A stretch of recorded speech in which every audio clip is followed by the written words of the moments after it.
Welcome, everybody, to a brand new episode of The Geek Buddies!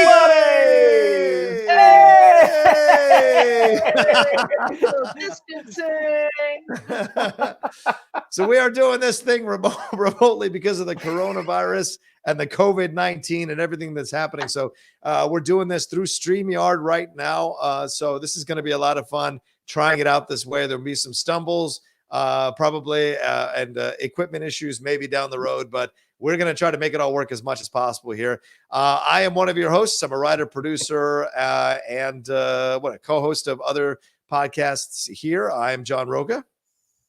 I am Michael Vogel. I am a writer and producer of animated TV shows and movies and a social distancer.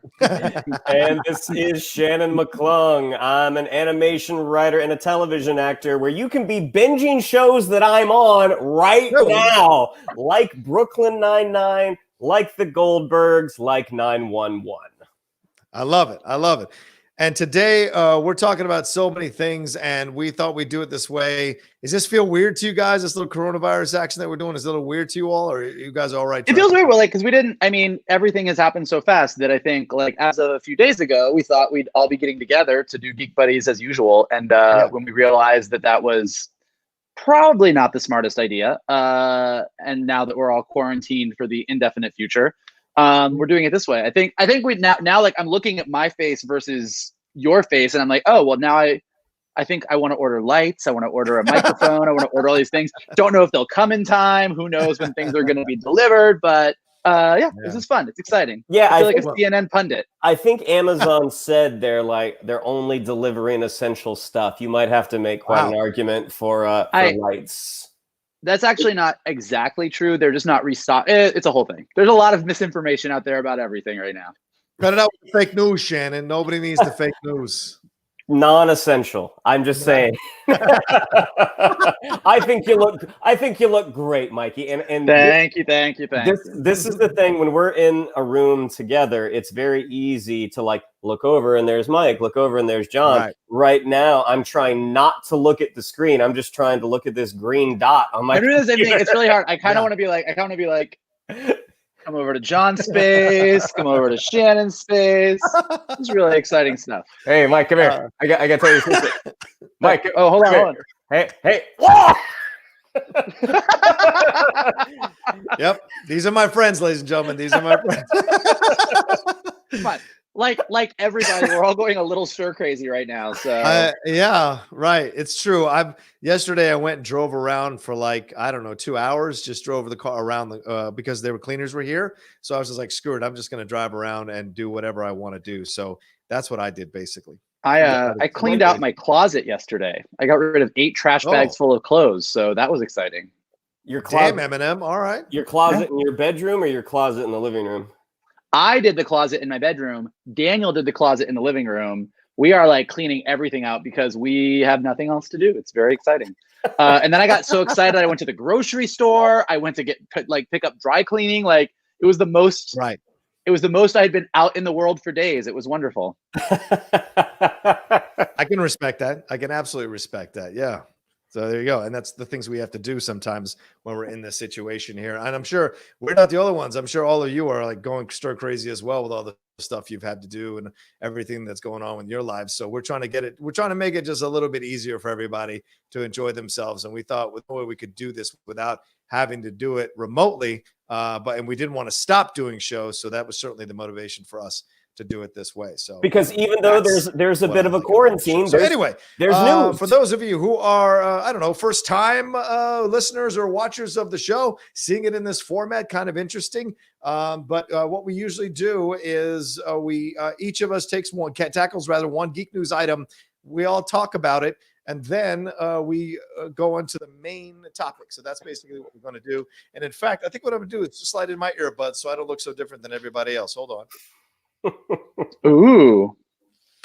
Yeah, I want to feel part of the group. What's wrong with that? You look less official now, but that's true. You look good with the headphones on. Had a little Leia action, is what you're trying to tell me. Little cinnamon roll action. Little cinnamon rolls. Yeah. There we go. We'll go with these for now.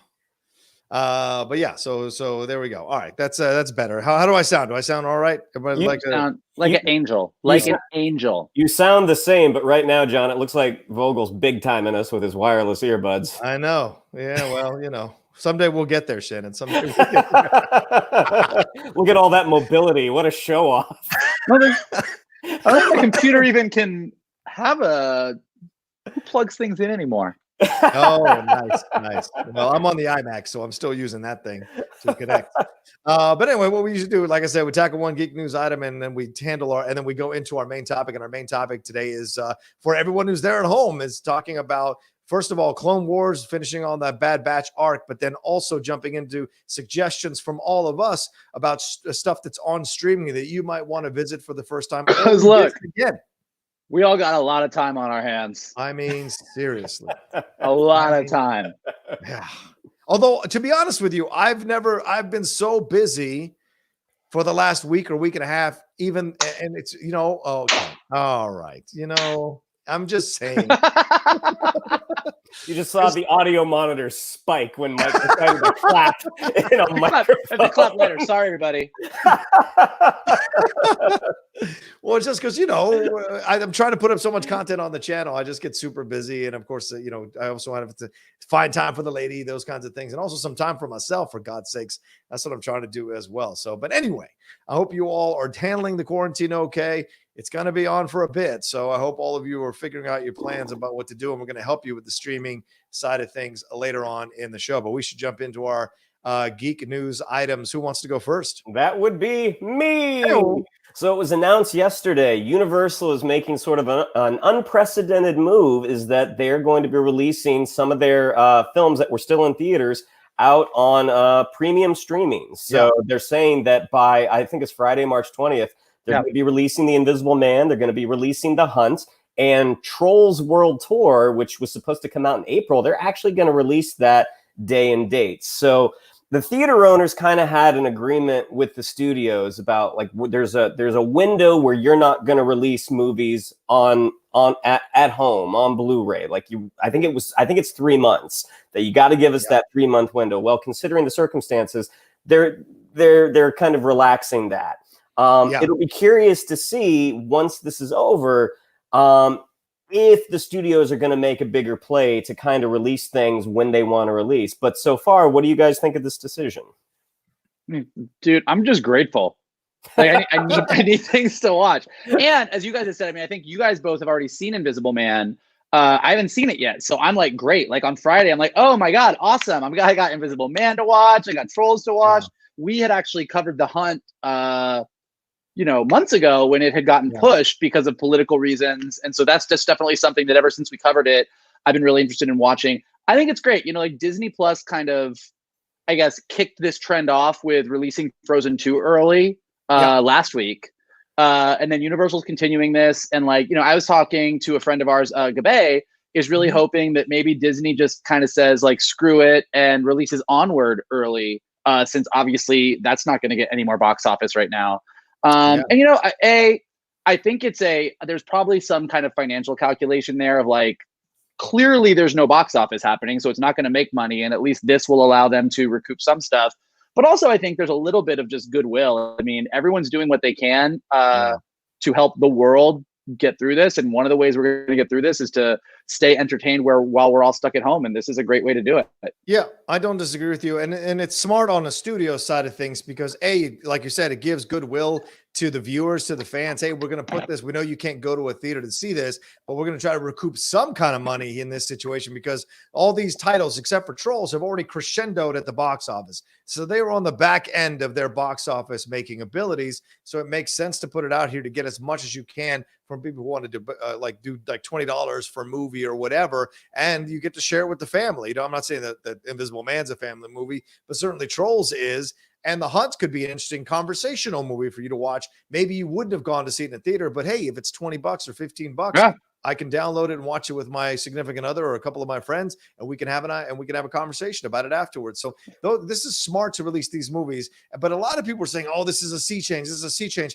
I don't think it's a sea change until we see them release something like Black Widow to Disney Plus or Fast 9 to some streaming service, like those kinds of, or Quiet Place Part 2. Remember that one has been pushed as well. That was 8 days out from release. Until we see that, then I don't see things have changed. But I just want to finish my point real quick, Mike. But I do think this is something that opens the door again to this idea of the theatrical window, having films qualify for certain things because of a theatrical window. I know Netflix has been trying to knock down that door all the last 2 or 3 years. And now with this situation, seeing how quickly the studios are adapting to this situation shows you that it is certainly possible if they want to make it possible.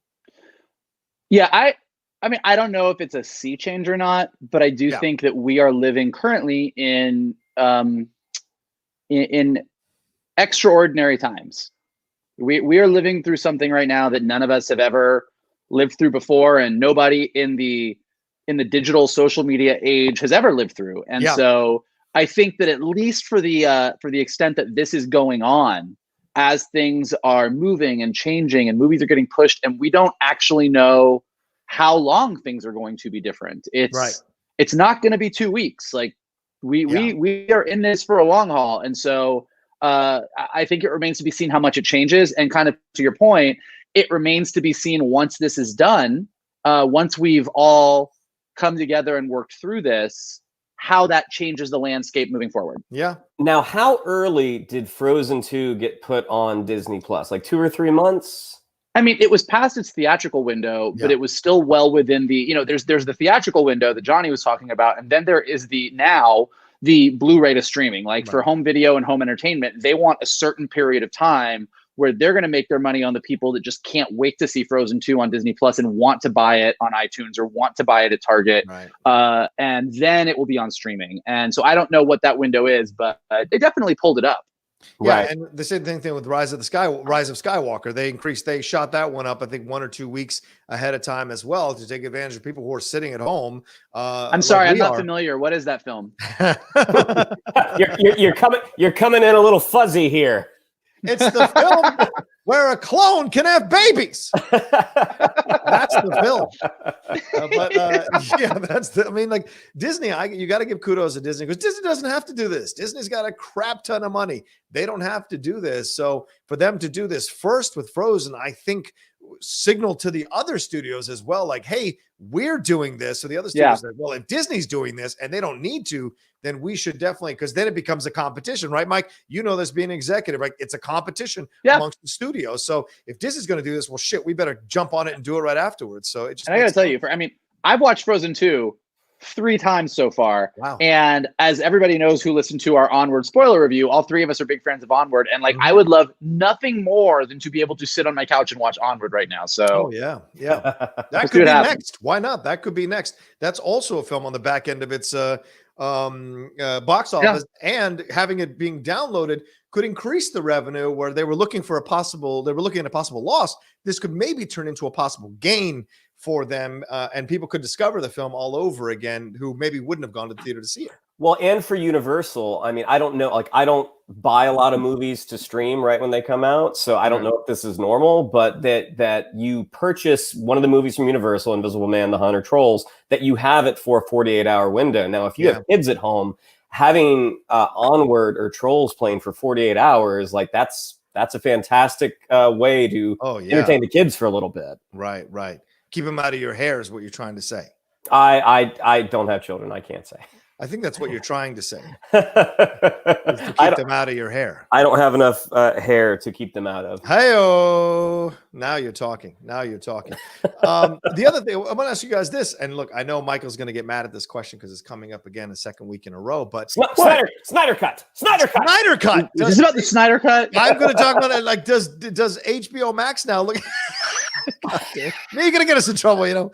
Does HBO Max now think that this is a perfect situation? Does Warner Brothers sink some money into this thing and put it out there? Like, this is a great opportunity to make some money off of this thing. Take a little bit of egg on the face, but overall, you can make way more money with all these people at home and put it out for money. Like, make it a $20 movie that you can buy. Don't you think? No? I'm trying to find props that I can use to show you how I feel about this, but I got nothing.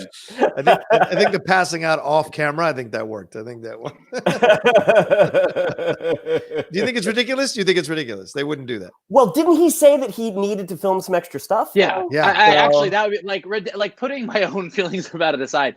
I don't think that when the entire issue that the entertainment industry is having right now is that nobody can work because everyone needs to be socially distancing. Now is not the time to get the cast of Justice League back together and shoot some footage so that Zack Snyder can finish his project. So, so I think that regardless of my personal opinions, even if Warner Brothers wanted to do that right now, the best they could do was assemble the footage that exists with no special effects and get it out there, which I probably think is not what Zack Snyder or the fans of Zack Snyder's universe would want. So you're saying assemble like unite the seven? Is that what you're saying? You'd be uniting the seven? Is that what you mean?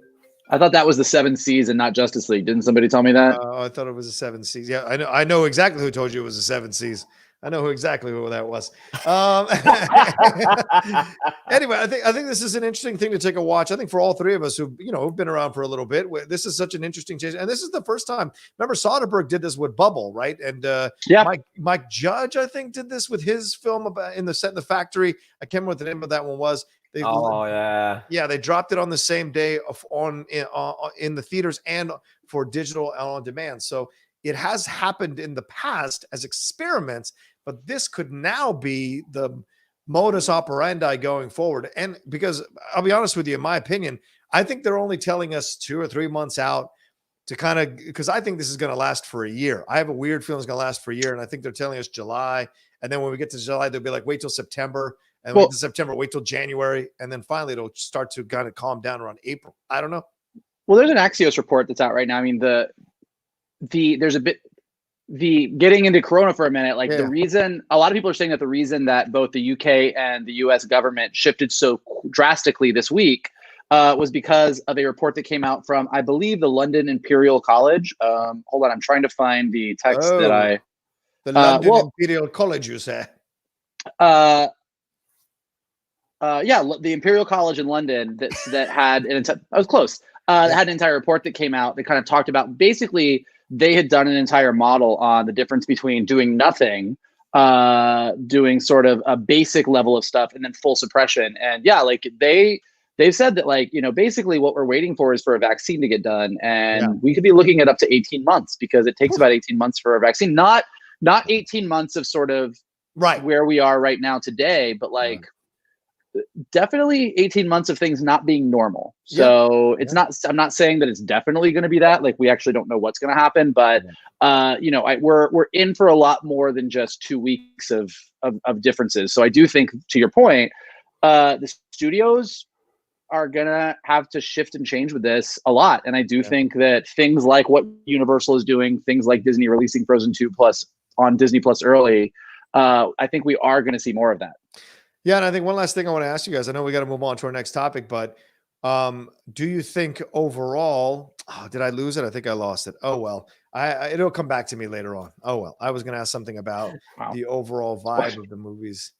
Just watching you lose it in real time. That was it's been a really long something week. To see. It's really something to see. Were you going to ask if entertainment going forward post this, there's going to be a lot of sort of contagion, pandemic-y type movies? Oh God, we are in for all of that. No, it's something else about the overall idea of us dropping movies this way and streaming movies this way, what it could mean down the road. But if I grab it again, I'll remember. Anyway, let's move on to our second thing. I guess I'll grab it since I'm talking already. Oh no, is it Shannon or is it Shannon? No. Shannon. No. Hold on, what? You know who it is? Started. Oh wait, I did the first one. Oh, it's you. It's you. Wow. Who's losing it in real time? All right. Anyway. Very funny. Black Widow 3 has been postponed. I think everybody felt the other shoe was going to drop here at some point, following the heels of Mulan and A Quiet Place Part 2 and Fast 9. Also that I think it was the David Copperfield one. Is that the other one that got pushed a little bit? The one with as well. Yeah. Yeah, the New Mutants, of course, Antlers, all of this. in this situation. But the reason I want to bring, per history of David Copperfield, and then Amy Adams' film, The Woman in the Window, which already is like has a massive banner, I think, during where you drive in Burbank, that where Warner Brothers is, that massive banner, I think is Woman in the Window, I think. But already I think it's Wonder Woman. Oh, is that Wonder Woman now? Yeah. Oh, they must have switched it out. They must have heard it. It was like, get it, change it out. You know, but you look. It's got woman in the title. It's all. Yeah, sure. I'm sure they just changed it out overnight. They're like, oh, take that down. But you look at all these things. Black Widow is the biggest one I think you have to look at here, because all the other ones that have been pushed are not necessarily tied to an overall universe. And I know Fast 9 has their universe. I guess you could argue Hobbs and Shaw is a little bit of you, but like this situation is so interesting because I liken it to where you click on 7 files on your desktop and you move them over into one file, because essentially when you move Black Widow, you're moving the TV shows, you're moving the other movies, you're moving possibly everything down the road. And that could be an issue for production, because all these things have shut down production. Now, WandaVision is pretty much done, and I think they're entering into post-production, but Falcon and Winter Soldier got delayed, Loki's delayed, Hawkeye is delayed. And so you look at Eternal's supposed to come out, what, in November or something like that? November, So you look at Black Widow, if this thing drags on for another 4 or 5 months, we could miss the entire summer movie season. Mm-hmm. And so where does Black Widow pop up now? Real close to Eternals. Are you sacrificing box office if this thing comes out, or do you move Eternals and move just everything back? So very interesting stuff, at least to think about when you're looking at these films being moved. It isn't just moving them, it's also what else is connected to it with those Disney Plus TV shows. Yeah, conceivably, if and how Black Widow ties into the larger continuing story of the MCU, if it is very relevant going forward, say there's something planned that gets paid off in the Falcon and Winter Soldier, right? Yeah, everything could conceivably get pushed back. That being said, I mean, maybe it doesn't. Like, I read something on Coming Soon right before we got on, mm-hmm. and this is pure conjecture. Like, I don't think they had a source, but I think they had said that it does not tie in that much to the things immediately following it, where if it had to be delayed, like if Eternals came out first, or Falcon and Winter Soldier or WandaVision came out first, like, it's not going to throw a wrench into the whole MCU wheel. Okay. Mike? Yeah, I mean, I think that's an interesting thing to sort of explore, like what it does to the MCU as far as being chronological. And then, I mean, you know, as you guys were talking, it just struck me as like, what was it, 2 weeks ago on the show, we talked about James Bond being pushed. Right. And what that meant. And that was sort of the very beginning of all of this. And now here we are with everything being pushed. Yeah. And not only 100% in that continuity factor of the Marvel Universe, it's something to consider. But really, there's also, just as the entertainment industry on the whole, I mean, we have movies lined up, and movies are lined up through 2021. Yeah. And taking things on the level of a Black Widow, on the level of a Mulan, and moving them, like, that means other things have to move too. Like, I don't know what's going to happen as far as we're going to reach a certain point where we can go to the movies again, and, you know, a studio doesn't want to eat itself. Yeah. Right. You know, like Disney doesn't want to release Mulan and Black Widow at the same time, because then moviegoers have to choose. Am I going to go see Mulan? Like, they want to have Mulan come out in 1 month and have like a month and a half of just like, hey, take all my money, Disney. And then they want Black Widow to come out. And backing up all these movies means that there are other movies in the back end that may have already finished pre-production, that there's some editor sitting alone, socially distancing himself, trying to get that thing done. Yeah. It just, the entire industry is sort of in an upheaval right now. I mean, we've had friends who were on set in New York on pilots that we're shooting that literally got, 4 a.m. We're on a set and had to be like, oh no, production shut down, got to go home. So it just, like, what this means, not just for the Marvel universe, which is a really good point, and the chronology there, but just in general, like, again, we are in uncharted waters, and nobody knows what's going to happen. No, you make a great point, Mike. Yeah, you don't want these films falling on top of each other. even if not, they don't even have to be from the same studio. You're cutting out all studio. Like if something big comes out, like if Bond is right around the same time as Black Widow, and they finally kind of lift the sanctions and let people go to the movies again, it's like you said, the studios not only are they eating themselves, they're eating within themselves. They could eat each other, and then there's not enough money, so it doesn't even make sense. So that's what I wonder about as this thing drags on. Do they start to look at the streaming option as a viable option, and maybe for their smaller films, their independent films, things of that nature, maybe those are the ones that start to get streamed online for people who are sitting at home because they normally maybe wouldn't go see this thing. The fact that it's right at their fingertips, maybe they do go see, or maybe they do rent it and put the money down for it. I think that's a better model for them than the bigger one. I think you're right. I think there is probably a calculation of how much box office do we think this movie was going to make. And if it's on a lower scale, is it smarter to just put it out on streaming now, get the goodwill, get whatever money we're going to get, because we don't have the space down the road. Like it's a lot of math that I am not willing to do, because that's why I work in the entertainment industry. I don't like math, but there's a lot of math involved in trying to figure out like how are we cutting our losses on this? Is this going to be more of a problem down the road because we don't have any weeks to release it? And should we just put it out here? Like there's a lot of those discussions going on right now, not in boardrooms because nobody's at work, but on Zoom conversations because everybody's working from home. What is Zoom? Is that another version of Slack, but on camera? Zoom is like Skype for business. Okay. But like a lot of people, again, maybe just because I have a lot of friends who work in the industry, so they have Zoom accounts. But in the past 2 days, I've been doing a lot of Zoom dates where it's like 4 or 5 of us get on Zoom and have a drink so we can look at each other and talk to each other as we're isolated in our apartments. Have you been on a Zoom conversation, Shannon? No. I've seen screenshots of them. Yeah, they look like fun. I've seen people have fun. Yeah.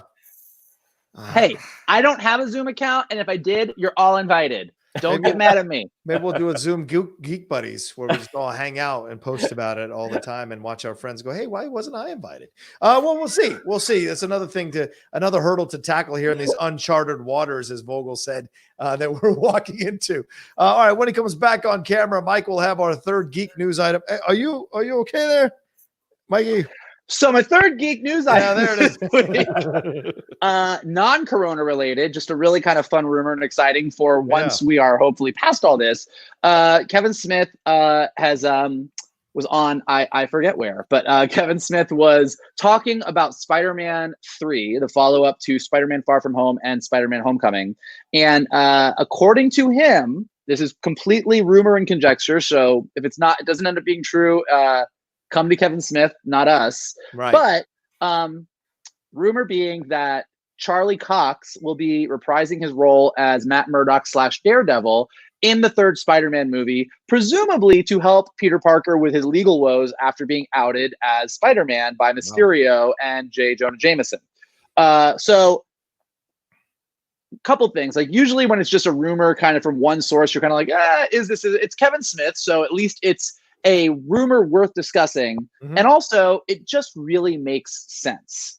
In the comics, and I think we've talked about this before, if a superhero is having legal trouble, there are 2 characters that show up. It is either Matt Murdock or it is Jennifer Walters, aka She-Hulk, who we talked about last week. Right. And because She-Hulk is going to be coming out with her own series, it would be awesome and amazing to know that there are 2 superhero lawyers in the Marvel universe that can play off each other. And I think that this rumor makes sense to me for 2 reasons. One, I do think that Kevin Feige and Marvel Entertainment, who are now running all the Marvel television stuff, I think there is stuff about those Netflix shows that they really liked. And I think there are characters that they really liked. And I think that Charlie Cox playing Matt Murdock is likely to be one of them because he did an amazing job. And I think that Marvel, one of the things they do in addition to an amazing connected universe and awesome action and bringing all of our comic book characters that we love to life is that Marvel humor. And the thought of having a Matt Murdock and a potential Jennifer Walters and an Alison Brie style character, both being in a universe where they can both be in legal battles against each other, seems like something that Marvel would want to do because that sounds hilarious. Now, doesn't Netflix, now correct me if I'm wrong, doesn't Netflix have some sort of no compete clause on the Marvel characters right now? Like with 2 years after their shows went off the air. I maybe I'm mistaken right now. I think you may be right, but I also think that I don't know when Spider-Man 3 is coming. Daredevil season 3 was 2 years ago. Yeah, so I mean, I 1 think year that ago? again, I think there's probably some Marvel's probably looking at those characters and they're like, you know, looking at the characters from those TV shows, any of them, whether it be Punisher or Jessica Jones or Luke Cage or any of those characters that they would like to keep with those actors, with those characters, with what happened, and kind of doing that, like, when can we get them? When is this movie coming out? And figuring that out. Yeah, I mean, Charlie Cox did such a great job. I would say the majority of the Netflix Marvel universe, the majority of those actors were great, and you'd like to see them used sort of in the bigger story. But in the event that they can't use them, I mean, just the thing that you suggested just now, Mike, having Jennifer Walters, that's her introduction into the MCU is becoming the lawyer for this Peter Parker kid. I think that's a brilliant idea. I mean, there, like, the second that we all saw Homecoming together, and that end credit piece came with J. Jonah Jameson outing him as Peter Parker, I think probably in the first 20 seconds of kind of responding to that, my thought was, oh my God, Marvel Universe legal battle. Like, it's the same thing that happened when Matt Murdock was outed as Daredevil in the comics. Like, there's been so many times that you've had those courtroom scenes with either She-Hulk or Matt Murdock that I think that was the first thing that popped in my head. And just knowing that we've already kind of got She-Hulk taken care of and being a fan of the Netflix shows, it would make me very, very happy if we got to see Charlie Cox reprise his role, because I loved Daredevil. Yeah. Like, I loved it. Yeah. I mean, Kevin Smith went on to say further in this that he thinks this opens the door to a Daredevil movie, that this is their way of introducing Matt Murdock into the MCU film universe and then giving him a movie down the road with the entire cast. The guy who played Foggy, Paige, Kate, is it, what's her name? Karen Page, right? Karen Page. Karen Page. Actress who played Deborah Ann Woll, I think it was, who played Karen Page. Having these people be a part of it and could open door to Punisher, John Bernthal in the Punisher, and we could get Spider-Man versus the Punisher down the road, which would be a lot of fun to see that. So I like the idea. I think it would be great. I don't know necessarily, and I looked at it quickly while Michael was talking at a couple articles, and none of them mention the idea that Netflix has some kind of rights over the character or some kind of leeway. I'm sure Marvel would be able to negotiate that, no problem, if they really wanted to make it work. And it's been 2 years. 2018 was when Daredevil was canceled, so we're into 2020 now. Remember 2018? Remember 2018 when we could just leave and go out wherever we wanted to go? Yeah. Well, go to a restaurant. You, this is happening because you just took it for granted. And now we're all stuck in our houses, Vogel. Remember when you could just go to the toilet paper aisle? Yeah. And there was toilet paper. Did you guys see that video of someone putting the sound from The Walking Dead of the zombies to the people walking up to that pallet of toilet paper and taking one at Costco? It is hilarious. You just see them all slowly just huddle around the toilet paper pallet, and then one starts to grab, and then the other starts to grab, and you hear the sounds of the zombies. It's brilliant. It's brilliant. Anyway, yeah, I had to go and sit in line the last couple of days for 45 minutes each, so I could buy one pack of toilet paper for Lindley and one pack of toilet paper for myself. So that's the game now. That's the game in certain places. What size did you get, John? Well, I got the 18 rolls, of course, the biggest one they got. Give me the biggest one you got. I don't know when the world's ending. Give me the biggest one you got. I don't understand the toilet paper thing. Yeah, it's a weird thing, right? Like why is everybody like the grocery stores are staying open? Yeah, and I've only bought toilet paper. Not because like I was worried about it or anything, but I was like, well, if everyone else is buying toilet paper, I should get some extra because it clearly is just not in the store right now. But like, I don't quite understand I saw a guy, I was at Pavilions and I was getting some vegetables and some brown rice and just a bunch of different stuff. And this guy had like a grocery cart full of toilet paper. And I was just like, who needs that much toilet paper? Like what's happening? Right. I don't know. Well, some of those people, remember, I don't know if you've read that article in New York Times about that guy who bought 17,000 bottles of Purell.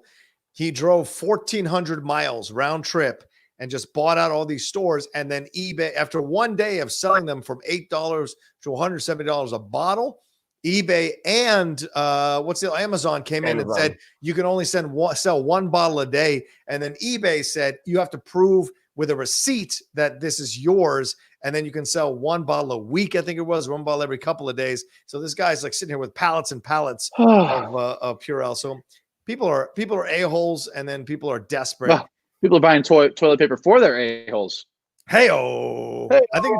I think it's like Cedric the Entertainer said, right? Once you see a bunch of people run, they just like, what are we running for? And you start running. Right? I think Cedric got it right? Because if one person starts to run, you're like, oh, that's weird. But if 5 people start running past you, then you just immediately think, I gotta go.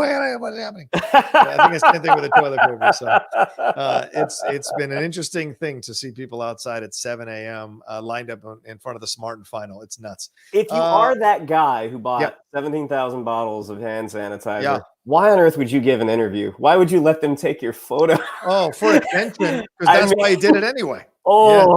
Bad move, dude. I agree. But you know what's not a bad move is us jumping into our main topic right after this break here, because we're going to talk about Star Wars Clone Wars, and then we're going to talk about streaming. We're going to suggest some things you can watch on streaming services from us, the Geek Buddies. So let's take a minute, or let's take a few seconds to hear from our sponsors for those on audio. And we're back. All right. Whoa. 2 of you almost slid into another dimension. That was freaky. I couldn't go with you, but I could watch it happen. So our main topic today, who wants to, hey, Mike, you want to handle this one? You want to jump into this one? Sure. Clone Wars season 7 premiered on Disney Plus about 4 weeks ago. Yeah. Almost 5.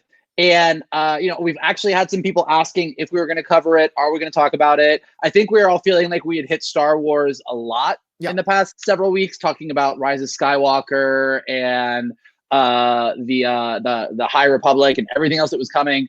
But we definitely been watching it, and we felt that because this first batch of episodes sort of ended with last week's finale of the Bad Batch arc, and we're about to go into what looks like the return of Ahsoka Tano, it was a good time to touch on Clone Wars. And additionally, particularly since our geek buddy Shannon McClung just binge watched all of Clone Wars, it was a great introduction into binge-worthy television and other shows that are binge-worthy, because God knows we all need to be watching stuff right now. This is a lot happening on Peter's side of me right now. So Clone Wars season 7 started off with a bang, introduced a brand new group of clones called the Bad Batch. And I think, as far as I'm concerned, just sort of gave me everything I wanted in Star Wars. I think each week that I've been watching it with my brother and our friend Jonathan Blue, who's been coming over and watching it with us, we look at each other and we're just like, for all that some of us may have been frustrated with what's happening in the live action Star Wars universe, Dave Filoni and the Clone Wars crew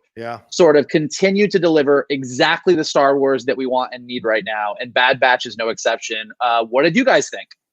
After you, Johnny. I loved it. I really had a great time with it because, in Clone Wars, they have those occasional arcs that have a little more grit to them, a little more danger to them. And I felt Bad Batch was one of those. We did see people die in the final battle in that 4th episode. We saw Anakin but we saw shades of Anakin moving towards that dark side when he cut off Homie's tentacles and then killed him. Are we going into spoilers for this? Yeah, I guess we should say that. Spoilers. I didn't say who it was. I just said Homie. So Homie could be anybody. But so spoilers for a few minutes while we discuss this. But I think it was a great, enjoyable arc to watch, and I fell in love with that Bad Batch, and I would love to see that Bad Batch have their own separate spin-off show. I would absolutely watch that. I know animation takes a lot of time, a lot of effort, and what have you, but I still would love to see that show because I was a big fan of Wrecker. I'm not gonna lie to you, I was a big fan of Wrecker. That's my boy. You were Wrecker, so yeah, well, basically you are the Brute Squad. Yeah. That's why I need all that toilet paper. I'll be wrecking in toilet bowls. Anyway, go ahead. Yeah, Shannon. What do you got? So much information. I mean, what's been really cool about now 7 seasons into the Clone Wars, that the deeper you go into the series is you start to see the way, even though the clones are all made from the same sort of genetic material, how they all are different. And you start to get more of an idea how they sort of differentiate themselves, that they have some sort of like, insignia tattoo, different haircut. And then you get to see these guys who are, again, that same base genetic material, but they are the furthest off. I think except for Hunter. I think Hunter is basically kind of like the other clones, even though he does look like Rambo. Well, but even there's something different about him too. Like he's definitely a little bit off, not physically as much as the others, but still is off from like Rex and the others. I mean, I agree with you, John. Like, I would love to have a show just with them. But at the same time, as I was watching it, I'm kind of like, God, how come we don't have a video game of just the Bad Batch? How you you go between Hunter, you go between Tech, you go to Crosshair.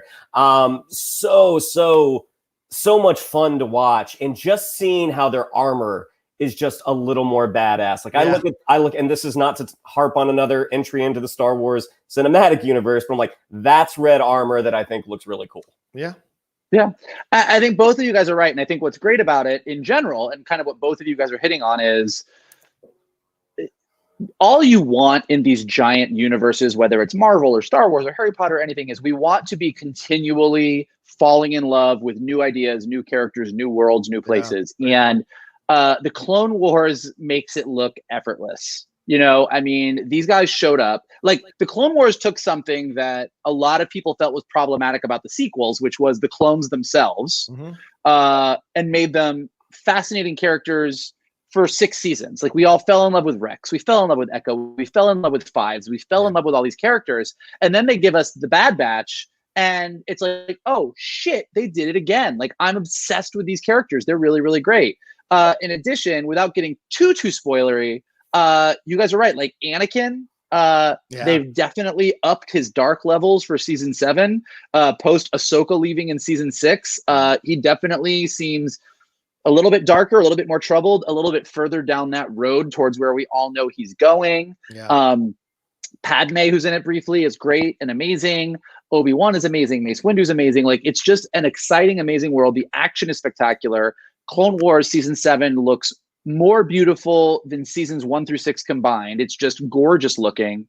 It's giving us all the Star Wars stuff that we love. And on top of all of that, a TV spot was released this week, sort of teasing what's coming up next, which is what everybody's most excited about, which is the return of Ahsoka Tano, who now seems to be working with these 2 characters who seem more tied to the underworld. This TV spot that came out features the Pike Syndicate, which are one of sort of the underworld groups.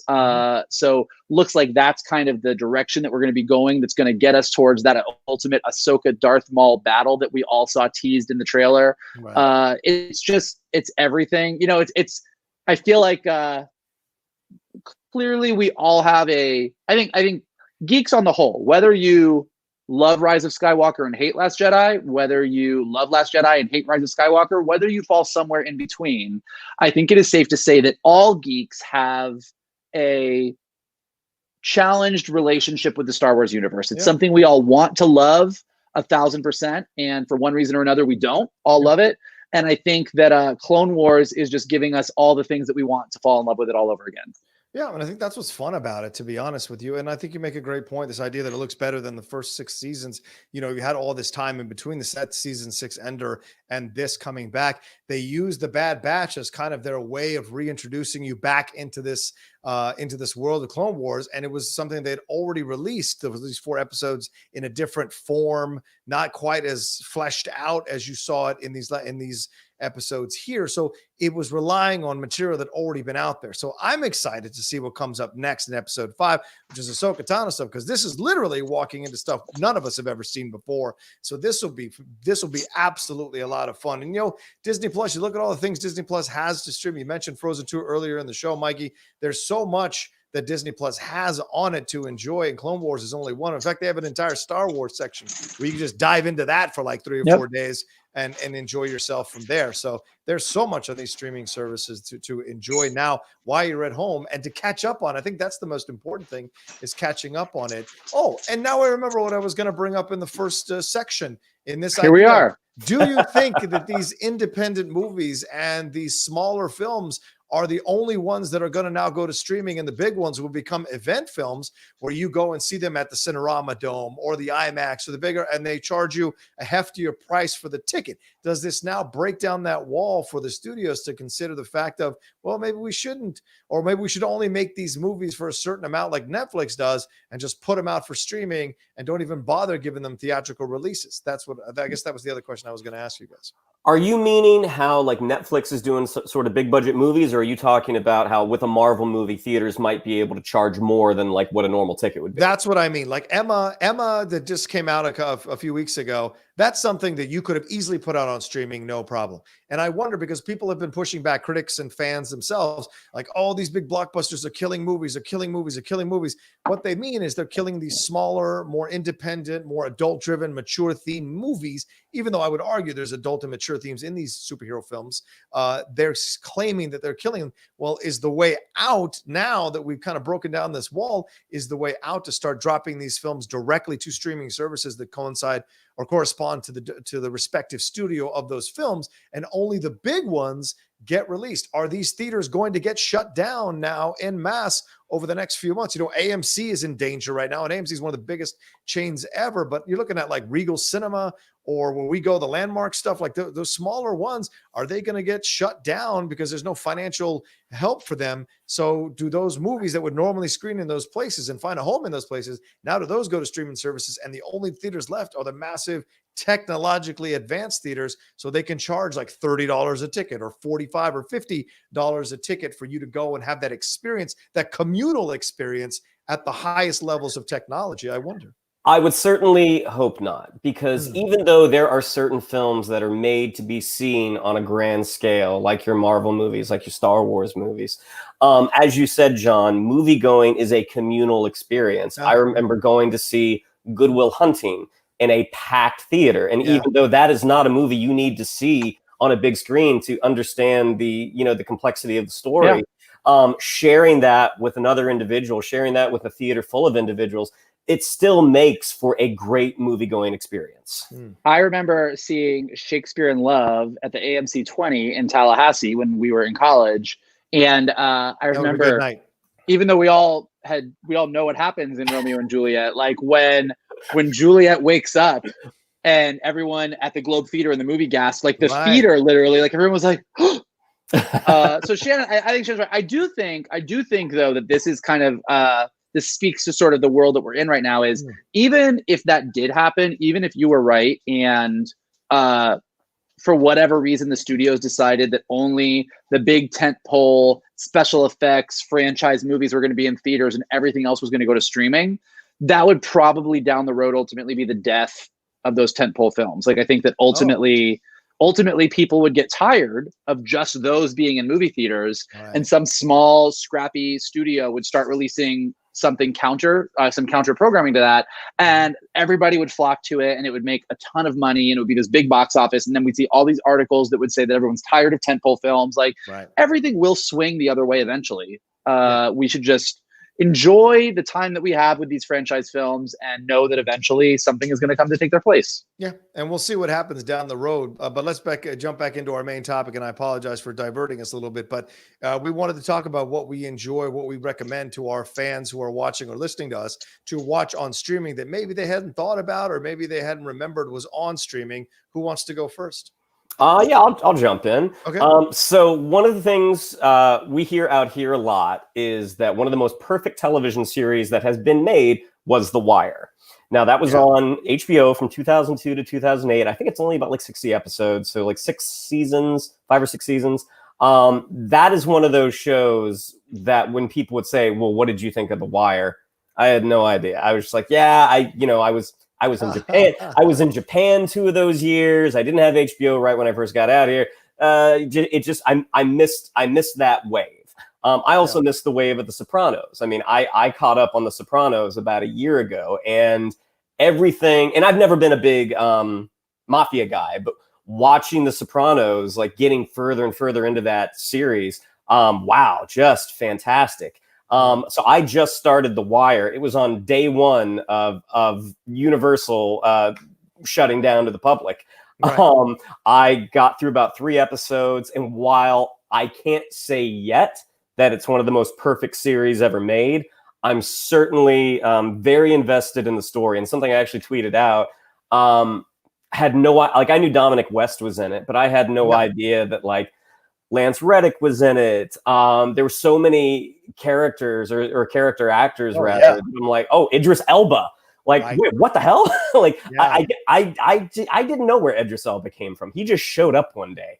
But then watching, and again, back to Lance Reddick for a second, I remember watching Fringe, and when he popped up on Lost, and I'm like, man, this guy just came out of nowhere. Like, no, he didn't. He was on The Wire for 6 seasons. Right. If you're interested in sort of a kind of deep cut crime story, The Wire thus far, I'm almost done with season 1. Very enjoyable. Yeah. Mikey, do you have anything to suggest? I have a couple. One thing that I want to suggest, although I don't know that it's on streaming in all territories, I think you actually might have to buy this, but we've got the time. And if you have iTunes or other things, you can purchase it, would be Avatar: The Last Airbender.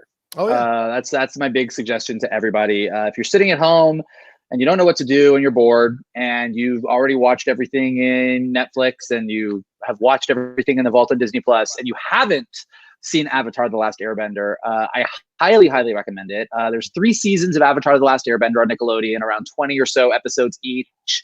And then if you like that, there's also 4 seasons of Legend of Korra, which are 12 to 13 episodes each season, which is a continuation sort of a generation later. So Avatar: The Last Airbender is probably, in my opinion, one of the absolute best animated series ever made, ever, of all time. Yeah. And Legend of Korra is just a continuation of the story and kind of attacks it from a different way and gives you an entire new group of characters to love. But it will make you super, super happy watching it. It's super bingeable. You reach a point where you're just going to not stop. You're just going to keep going, and it's amazing and it's great. And I could talk about Avatar: The Last Airbender all day long. But I will just say that like that is definitely something you should hit up. Yeah, well, Uncle Iroh will get you through these hard times. Oh, good suggestion. There's a few things if you're looking at the streaming services, and I was looking through some, like for me, I just finished up the Valhalla Murders, which I think is fantastic. It's an Icelandic film they dropped last Friday on Netflix. An incredible murder mystery, 8 episodes. You tear through this thing, or is it 10? 8 to 10 episodes, but you tear through it. We finished it off in 2.5 days. It was incredible. I just finished watching Dancing Queen, which is this drag reality show from one of these guys from the RuPaul's Drag Race. It was an incredible show. We watched it in 2 days. Knocked that thing out, 8 episodes, a lot of drama, but very interesting as well to see the world of drag from one of the stars of the drag scene and see what's involved with that as he teaches little kids as well and teenagers at his worldwide or certainly nationally acclaimed dance studio there in Mesquite, Texas. So that's an enjoyable thing. Yes, the click. Yes, the click. Yes. But also there's like Silver Linings Playbook is on Netflix, The Shawshank Redemption, if you've never seen that. The Cooler is on Amazon Prime. So is this film, the show Patrick Melrose from Benedict Cumberbatch. HBO now has Armageddon. Hello, Fight Club. Great stuff there. Wow, got a whole list. Yeah, Disney Plus has Stargirl, which I really want to see and review for the channel. One of you guys mentioned Good Will Hunting. That's on the Showtime streaming service if you want to do that. The Netflix also has When They See Us, which I think a lot of people still haven't seen because of the subject matter. The Crown, this past season of The Crown doesn't get as much love as the first and second season. It is a damn good season, and I would argue the 3rd episode is still the greatest episode of the entire series, the entire run of the series. You've got The Boys. If you didn't catch The Boys on Amazon Prime, I'd suggest that. The Expanse is one that I need to get into, and there's 4 seasons of that. Same. Right? Same. I watched the first couple episodes, and I haven't quite gotten hooked yet. But everybody says that once you get into it, you get into it. So that's definitely one that's on my list. Yeah. Agreed. And The Aeronauts over on Amazon Prime. But yeah, go ahead, Mike. How is that? Did you watch it? Yeah, and it is a lot of fun, but it's an acquired taste. So is this the Eddie Redmayne? Yeah, the one on the balloon. Yeah, see, and that's the reaction most people had. But when you watch it, it actually is a damn good drama, I would say. I mean, look, we got time. Yeah. I would also say I don't know if it's on a streaming site or not. I didn't check actually, but also Battlestar Galactica. if we're going to talk geek things, it's the things that this is things that some people just missed, never watched. Some of our younger listeners might not actually have ever seen it. But the sci-fi reboot of Battlestar Galactica is definitely something that will get you through at least a couple days of your quarantine and isolation as we're all stuck at home. As far as animation goes, just Netflix has a wealth of amazing shows. She-Ra and the Princesses of Power, Dragon Prince, brand new show Kipo and the Wonder Beasts. Its first season is up, or in the Age of the Wonder Beast, I believe. All amazing shows, all definitely worth like geeking out and jumping into an animated thing over. As we've been talking about, Shannon just went through all of Clone Wars. So that's definitely something that if you haven't seen Clone Wars yet and you don't know what we're talking about with the Bad Batch in season 7, do yourself a favor and go back and start with that. And if we're throwing in more suggestions, let's do it. Friday Night Lights. I know a lot of folks have not seen this series. It was on Netflix. I don't know if it still is. It may have been pulled off for when Peacock comes out later this year, if it comes out later this year. Friday Night Lights, fantastic series. The animated Justice League, which led for 3 seasons, or 2 seasons, which led into 2 seasons of Justice League Unlimited. Another really, really great show, especially if you kind of grew up with that Batman the Animated Series. Done the same style, a lot of the same creative team. Really, really excellent. Well, really, you could do the entire DC animated universe on the DC streaming site. Like you can do Batman the Animated Series into the Batman Superman movie, which launches into the Superman animated series, and then you can do Justice League Unlimited, Batman Beyond, and that's all one giant universe. And there's a ton of content there to take in and watch. But particularly Justice League Unlimited, Shannon, I agree. Like that. Justice League is great, but Justice League Unlimited is where it kind of reaches its peak as like full, epic, awesome superhero perfection. Do you have to have seen Justice League to enjoy Justice League Unlimited? It helps, but not necessarily necessary. Okay. I mean, the first 2 seasons of Justice League, the way they kind of did the storytelling, it was sort of that core cast. It was Superman, Batman, Jon Stewart's Green Lantern, Wonder Woman, Martian Manhunter, and Flash, and Hawkgirl. And Hawkgirl, correct. Yeah, thank you.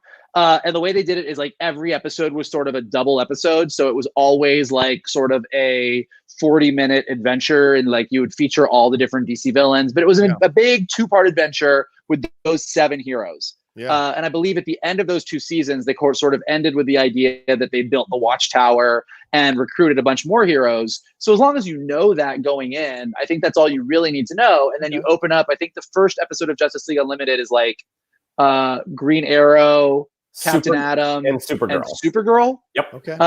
And you sort of get the idea that like there's a bunch of other heroes working, and then each episode of Justice League Unlimited is more of like a 22-minute adventure, but it always is like a rotating cast of heroes. But what's really cool about it is that over the course of that season, even though they're sort of standalone adventures, they all start to tie together and build to sort of this bigger plot and this big event, which is amazing. And then the second season of Justice League Unlimited really goes full Legion of Doom, sort of doing the same thing with the villains that they did with the heroes. Okay. I guess I'll check those out. I would throw in Deadwood into the mix. If you've heard about Deadwood, you thought, I'll get around to it. It's on Amazon Prime now and HBO now. I personally am going to catch up on Breaking Bad. I only ever saw the first season, so I never saw past the first season. So that'll be something that I put on my list, and the Marvelous Mrs. Maisel as well, which I never got around to seeing. Oh, you haven't watched Maisel? That Marvelous Mrs. Maisel, especially in the times that we're in right now, where everyone's a little bit stressed, a little bit freaked out, a little bit filled with anxiety. Marvelous Miss Maisel is just going to make you happy. Yeah, fair. There's another show that I've heard about. It's not, I think a lot of people haven't heard about it. It's an HBO series called Game of Thrones, but it's only 7 seasons, and it ends sort of on a cliffhanger, and then they never did a last season, so we'll never know what happened. So that's something that people should check out too. That's right. There's nothing after season 7, but I don't know. In an alternate universe season, there's no season 7. There's no season 8. It just ended, but we can all imagine that it probably would have ended amazing. Yeah, probably. There's no Crystal Skull. Those things don't exist. I would throw Parks and Recreation in there. The other day, Lily and I were just watching TV. We watched 4 episodes in a row.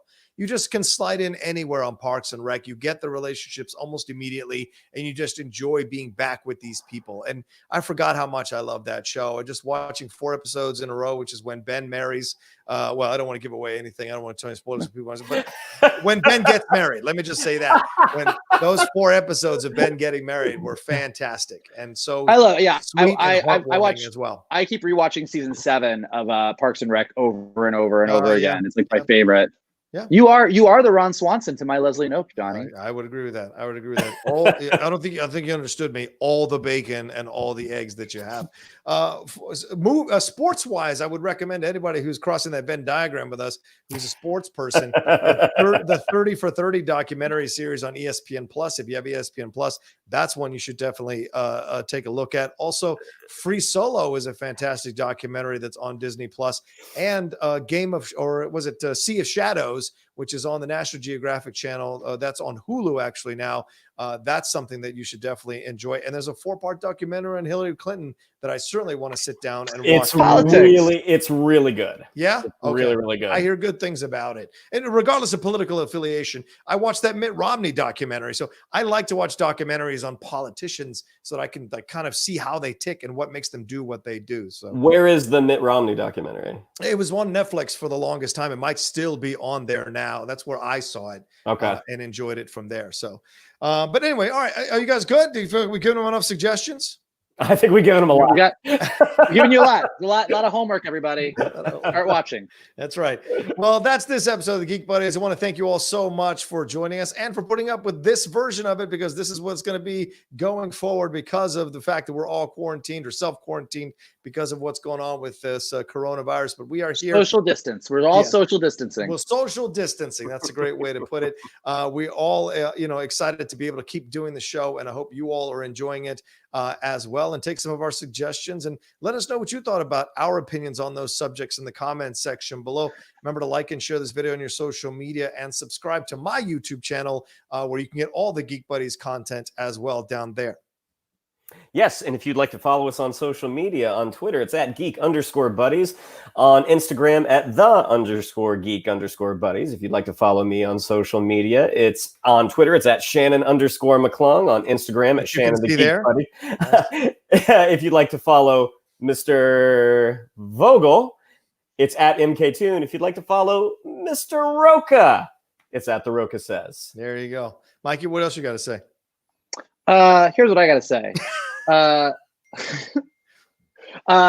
It's crazy times out there, but we're all going to get through this together. And the way we get through this together is for you guys to subscribe down below, as well as leave us comments, leave us ratings wherever you are watching or listening, whether it's iTunes, Anchor, Spotify, wherever you might be checking out the Geek Buddies, and bring more people into the conversation. We're still going to be around. We're still going to be talking about geeky things. We're still going to be giving you guys recommendations of what to watch. And as studios continue to change and shift what they're doing, and new movies are being dropped for us to watch at home, and new news is coming out about movies getting pushed, we're going to be here to talk about it. And let's be honest, we're all going to get pretty bored at home. So the more people that we can bring into the conversation, and the more people that we can get going on this, the more that we can Geek Buddy out together. Absolutely. Couldn't have said it better myself, Mike. And that's great words to leave our fans with and our followers with. Thank you all so much. And we'll talk to you. Look, wash your hands. Be careful. Wash your hands, wash your hands, wash your hands, wash your hands. Do what you need to do to stay safe and stay healthy, because we want you to come back and join us for next week's episode of The Geek Buddies! Sorry, I messed it up.